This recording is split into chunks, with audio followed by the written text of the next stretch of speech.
এই প্রথম লোহার খাঁচায় কাঠগড়াতে দাঁড়াতে হলো। আশা করছিলাম কেউ ছবি তুলবে, কিন্তু ভেতরে তো ছবি তোলার ব্যবস্থা নেই। এটা আমার জীবনের একটা স্মরণীয় ঘটনা। অভিশাপ অনেক উপরে নিয়ে গেছে এখন আমাকে, অপমান করার জন্যই এটা বানানো হয়েছে। মহাকাব্যে কিছু দেবদেবী থাকে, তারা অভিশাপ দেয়, এবং যাদের উপর অভিশাপ দেয় তারা অভিশপ্ত জীবন যাপন করে। আমিও মনে হয় এরকম কোনো মহাকাব্যের অংশ হয়ে গেছি। কোনো দেবদেবী আমার উপর অসন্তুষ্ট হয়েছে, আমার উপর অভিশাপ করেছে। যে অভিশাপের কারণে আমরা এখানে আজকে দুর্নীতি দমন কমিশনে হাজির হয়েছি। তো সেখানে আজকে এই অভিশপ্ত জীবনের ভেতরেও একটা শীর্ষবিন্দু আছে। আজকে এরকম একটা শীর্ষবিন্দুতে পৌঁছলাম আমরা। এই প্রথম লোহার খাঁচায় কাঠগড়াতে দাঁড়াতে হলো।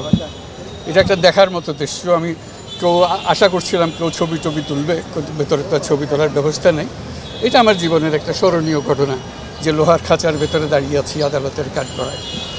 এই অভিশপ্ত জীবনের একটা অংশ, সেটার কথা উল্লেখ করলাম। এবং এর একটা হলো যে আমরা নোবেল পুরস্কারের কথা সবাই জানি, সবাই বুঝি। দুটো নোবেল পুরস্কার দেওয়া হয়েছিল। একটা ছিল আমার নামে, একটা ছিল গ্রামীণ ব্যাংকের নামে। দুটারই সমান গুরুত্ব, সমান মর্যাদা, কারণ কোনোটা কম নয়। একটা যৌথভাবে দেওয়া হয়েছে তাও না, এটা ইন্ডিপেন্ডেন্ট, দুটোই ইন্ডিপেন্ডেন্ট। তো পৃথিবীর ইতিহাসে কোনো নজির নাই যে একজন নোবেল বিজয়ী আরেকজন নোবেল বিজয়ীর বিরুদ্ধে মামলা করতে দুদকে হাজির হয়েছে। এটা আমাদের কপালে হলো। এটা অভিশাপের একটা অংশ। যে অভিশাপ আমরা বহন করে যাচ্ছি, সে অভিশাপে এমন জিনিস হয়েছে যে একটা নোবেল বিজয়ী, এবং নোবেল বিজয়ী হলো যে খুবই সম্পৃক্ত নোবেল বিজয়ী, যে অনেকটা পিতা পুত্রের সম্পর্কের মতো নোবেল বিজয়ী, যে আমার কারণে এটা সৃষ্টি হয়েছে এবং তারা নোবেল পুরস্কার পেয়েছে, সেটাও আমার সঙ্গে যুক্ত হয়ে পেয়েছে। এখন এতেরই একটা অংশ যে নোবেল পুরস্কার পেয়েছে দুজনের মধ্যে একজন, তা আমার বিরুদ্ধে এটা এমনভাবে নিয়ে আসলো, খুব কঠিন ভাষায়, খুব রূঢ় ভাষায় আক্রমণ করে।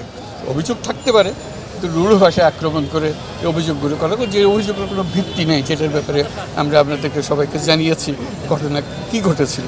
এটা ঘটনার মধ্যে কোনো সত্যতা তো নাই। যে জিনিস দিয়েছিলাম সেটার জন্য আমাকে অভিযুক্ত করা হচ্ছে, অনেক টাকা মেরে দিয়েছি ইত্যাদি ইত্যাদি।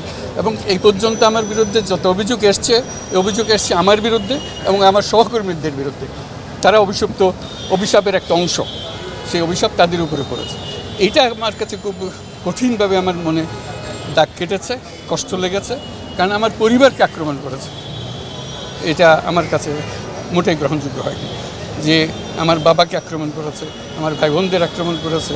তো সেটা এই যে অভিশপ্ত জীবনের একটা অংশ বলে গেলাম। অভিশপ্ত জীবনের একটা বড় পর্যায়ে পৌঁছে গেছি, সেটা বুঝলাম যে অভিশাপ অনেক উপরে নিয়ে গেছে এখন আমাকে। এই অভিশাপের, যেখানে আমি লোহার খাঁচায় দাঁড়িয়ে, কেন আপনি বই পড়াচ্ছেন স্যার এই বিষয়টা?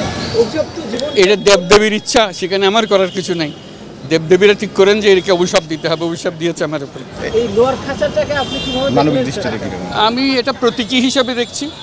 এটা আমাদের বিচার ব্যবস্থায় কেন আছে, কিভাবে আছে, কার জন্য করা হয়েছিল, এইসব বহু প্রশ্ন আছে, কিন্তু আজকের দিনে সেটা আমি প্রতীকী হিসেবে দেখছি। আমি অভিশপ্ত মানুষ, আমার কাছে সব কিছু এখন গ্রহণ করতে দিতে হবে।